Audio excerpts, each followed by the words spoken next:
मेरे हरियाणा निवासी नागरिकों, भाइयों बहनों, आज जैसा हर शनिवार को हम लोग किसी न किसी विषय पर चर्चा करते हैं, आज एक विशेष चर्चा आप लोगों से मैं करने जा रहा हूं और वो विशेष इस मायने में है कि समाज में परिवार अपने बच्चों की देखरेख करने के लिए हमेशा हर संभव प्रयत्न करता है और उनकी संभाल शिक्षा के नाते करना ये हमारे स्कूल के अध्यापक, माता पिता, अन्य अभिभावक, उन सब की एक जिम्मेदारी होती है। स्कूल अपना काम करते हैं, स्कूलों में, विद्यालयों में हमारे विद्यार्थी पढ़ने के लिए हम भेजते हैं, दाखिला लेते हैं, लेकिन केवल मात्र अध्यापकों की पढ़ाई तक ये विषय सीमित नहीं रहता। उन बच्चों की उचित देखभाल करने के लिए अन्य व्यवस्थाएं भी करनी होती हैं। हमारे यहाँ हरियाणा में जैसा हमको पता है कि लगभग 6 वर्ष से 18 वर्ष तक के 47-48 लाख बच्चे ये स्कूलों में पढ़ते हैं। 20 से 22 लाख प्राइवेट स्कूलों में हैं, इतने ही लगभग सरकारी स्कूलों में हैं। एक 3 से 4 लाख बच्चे ऐसे भी हैं जो शायद कुछ अनरिकॉग्नाइज्ड स्कूल हैं उनमें पढ़ते हैं, अथवा गुरुकुलों में, मदरसों में ऐसी कुछ व्यवस्थाओं में हैं जिनके बारे में ठीक से हमारे पास रजिस्ट्रेशन भी शायद नहीं है। और कुछ बच्चे ऐसे भी होते हैं जो अपनी पढ़ाई बीच में छोड़ देते हैं, जिनको ड्रॉप आउट कहते हैं। आखिर हमारी चिंता 6 से 18 साल तक के इन सब बच्चों की स्कूल शिक्षा विभाग की ओर से हमने उनके जिम्मे लगाया है कि एक एक परिवार में जाकर के इन बच्चों की वो जानकारी लें और लेकर के हर बच्चे की पढ़ाई, अच्छी व्यवस्था ये सुनिश्चित करें। विद्यालयों की व्यवस्थाएं सरकार के तौर पर बहुत सी व्यवस्थाएं बनाई जाती हैं। उन व्यवस्थाओं में उस प्रांगण का वातावरण कैसे हो, स्कूल की बिल्डिंग कैसी हो, वहाँ उस बिल्डिंग के अंदर शौचालय बने हुए हैं कि नहीं हैं, पीने के पानी की व्यवस्था है कि नहीं है, खेल का मैदान वहाँ है कि नहीं है, ड्यूअल डेस्क हर स्कूल में है या नहीं है, हर प्रकार का सिविल स्ट्रक्चर भी उचित हो, स्कूल के जाने का मार्ग ठीक हो, उसकी चारदीवारी हो। इन सब व्यवस्थाओं पर सरकार भले ही ध्यान देती है, लेकिन बहुत बार ऐसा ध्यान में आता है कि स्कूलों की संख्या बड़ी होने के नाते से, जैसा हमको पता है कि हरियाणा में सरकारी स्कूल ही अगर संख्या गिनते हैं तो लगभग 14,000 से ऊपर सरकारी स्कूल हैं। इतनी बड़ी संख्या में उन स्कूलों की देखरेख करना शायद सरकार के किसी अधिकारी के कंट्रोल में आना संभव नहीं है।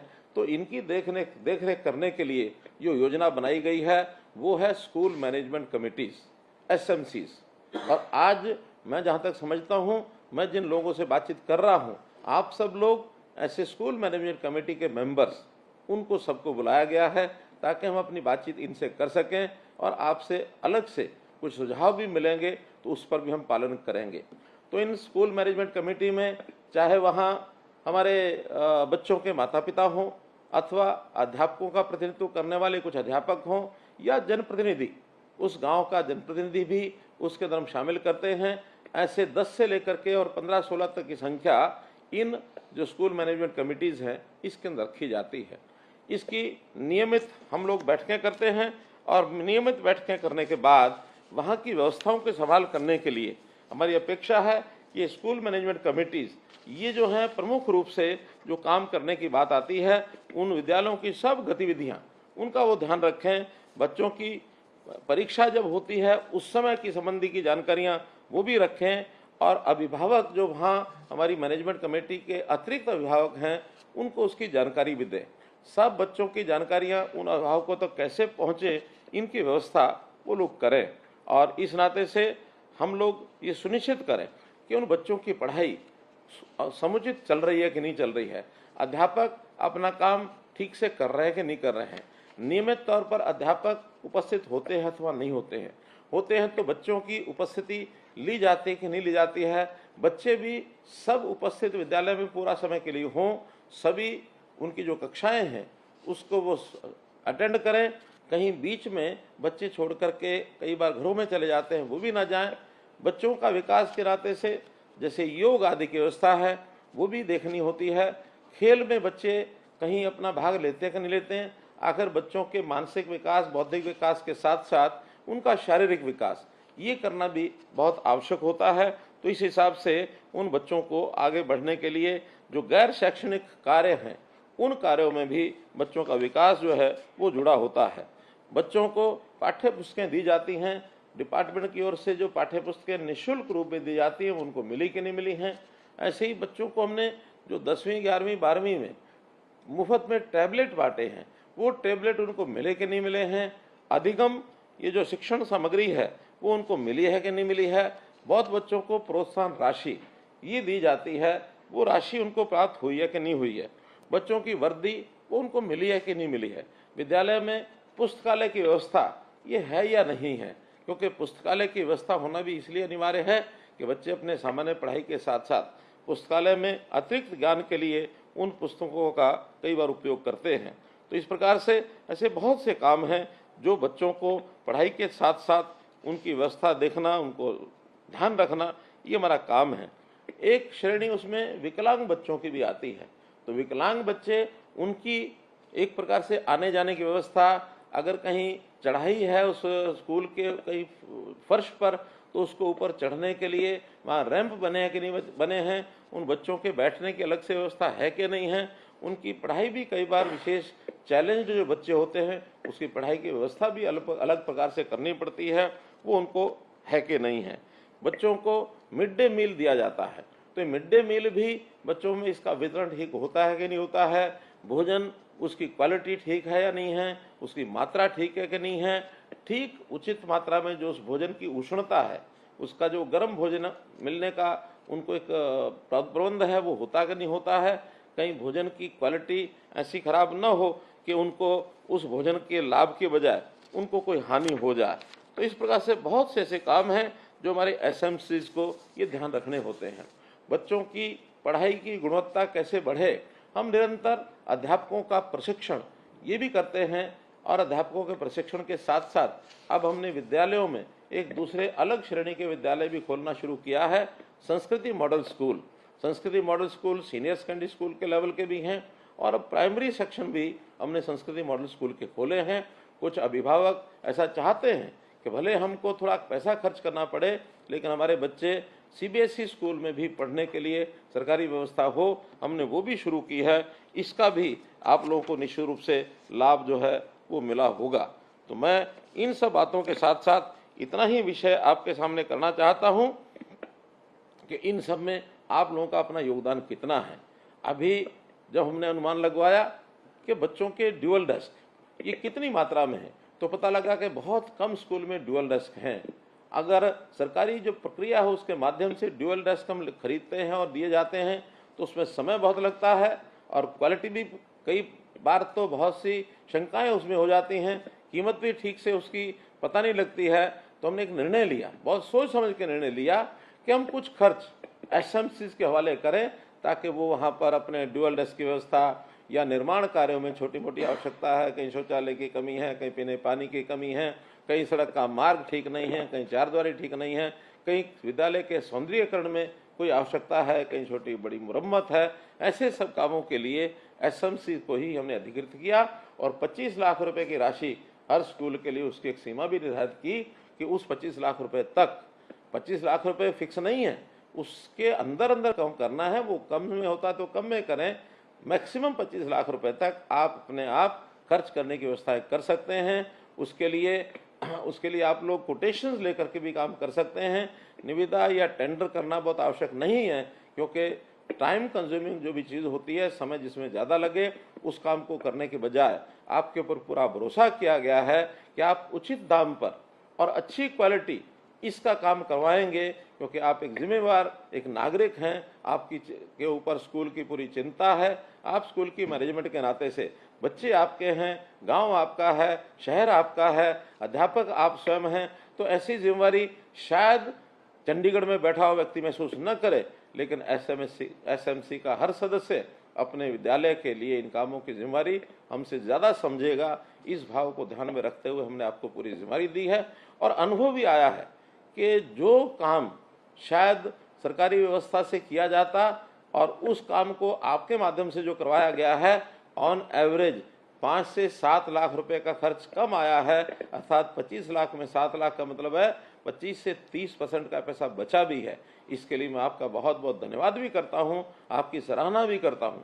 और मैं चाहूँगा कि जितने काम ये बचे हुए शेष विद्यालयों में अभी बचे हैं, उन सब की भी डिमांड आप अपने वहाँ ब्लॉक लेवल पर इकट्ठी करें, बाद में जिला लेवल पर इकट्ठी करें और प्रदेश पर आने के बाद उनके सबके बजट मंजूर करवा करके आपको बजट भेज दिया जाएगा और ये जो सारे काम हैं आप अपने सब जल्दी से कर सकें, ऐसी मेरी अपेक्षा है।